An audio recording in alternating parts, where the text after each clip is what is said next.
Recommendation system. So what is recommendation system? So basically a recommendation system is a tool that suggests items such as products, content or services to users based on their preferences, behaviors and characteristics. So it is like having a personal assistant that helps you find things you might enjoy without having to search for them manually. For instance, imagine you are a musician fan and you use a streaming service like Spotify. So Spotify recommendation system will suggest songs, albums and artists based on your listening history, favorite artists and other users with similar taste. So when you log into Spotify, you might see a discover weekly playlist into new music tailored to your preferences. So here the recommendation system is analyzing your listening behavior, identifying pattern and then suggesting music you are likely to enjoy. So in this example, the recommendation system is powered by algorithms that uses data such as your listening history, playlist and interactions with the platform to understand your musical preferences. And these algorithms then generate recommendations based on your behavior and the behavior of other users with similar taste. Basically, recommendation systems are used in various industries from e-commerce to social media to provide personalized content or product to users and enhance their experience. So what are the types of recommendation system? Basically, there are three types of recommendation system: collaborative filtering, content-based filtering and mixing of both, that is hybrid filtering. What is collaborative filtering? Basically, collaborative filtering is a type of recommendation system that suggests items based on the preference of similar users. It is like asking your friend for recommendation. For instance, if your friends frequently listen to a particular artist, so you might receive recommendation to check out that artist as well. So collaborative filtering relies on user interaction and assume that user with similar taste will have similar preferences. For example, Netflix always uses a collaborative filtering for its movie recommendation. So whenever you watch a movie on Netflix and rate it, the platform compares your rating to other users' rating. So if many user with similar taste gives high rating to a particular movie, it is likely that you will enjoy it and Netflix will recommend it to you. On the other hand, this content based filtering, it is a type of recommendation system that suggests items based on the attributes of item the user has previously liked. So it is like asking for a recommendation from an expert. For instance, if you frequently read article on a particular topic, so a content based filtering system would recommend similar articles on that topic.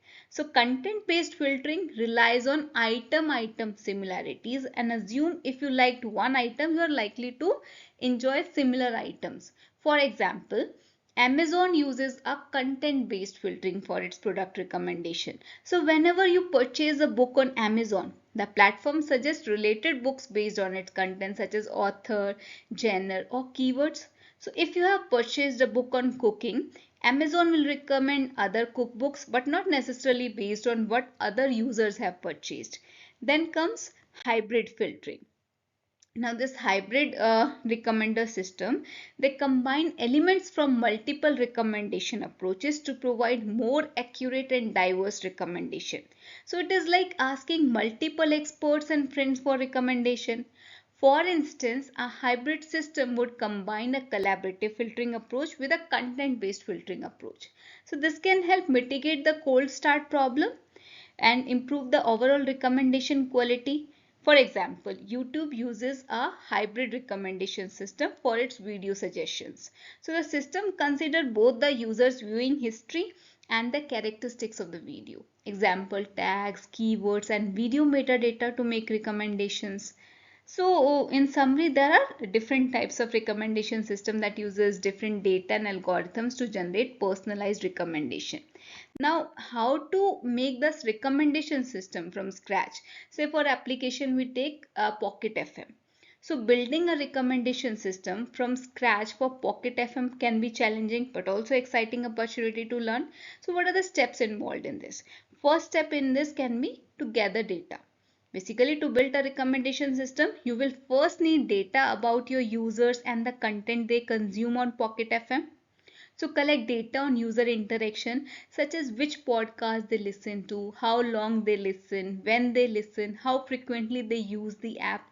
Additionally, gather information about your podcast, such as podcast title, genre, episode duration, and tags. So once you have data, you need to clean and pre-process it to ensure it is in a suitable format for analysis, where you will remove any inconsistencies, duplicates, or irrelevant data, and will transform the data into a format that is easy to work with, such as pandas data frame in Python. And then you will choose a recommendation algorithm, so where you will select a recommendation algorithm that best suits your use case and the data you have available. For example, if you have large user base and a rich set of user item interaction, so collaborative filtering can be used. But if you have detailed content metadata, so content based filtering can be used. And then you will implement that algorithm, where you will code your chosen recommendation algorithm using a programming language like Python. You can use popular libraries like scikit-learn, TensorFlow, or PyTorch to help you implement the algorithm more efficiently. And then you will refine and evaluate the recommendation system. So while evaluating the performance of your recommendation system, you can use matrices such as precision, recall, and area under ROC curve, where you will split your data into training and testing set, then train your model in the training set and evaluate its performance on the testing set. So once you have evaluated your recommendation system, you may identify areas for improvement, and then you will iterate on your model by tuning hyperparameters, testing or training algorithms, or by adding additional data sources. And then you will integrate it with the Pocket FM app. So you can either provide recommendations directly within the app or expose an API that the app can consume. And then you will monitor the performance of your recommendation system and gather feedback from your users, and regularly iterate on your model to improve its performance and relevance. Now, as your users consume more podcasts and you collect more data on their interaction, so continuously incorporate this data into your recommendation system to provide more personalized recommendation. So in summary, this personalized recommendations have transformed how we interact with various platforms. So by understanding the entry cases of recommendation system and implementing your own, you can create a more engaging and personalized experience for your users. Thank you.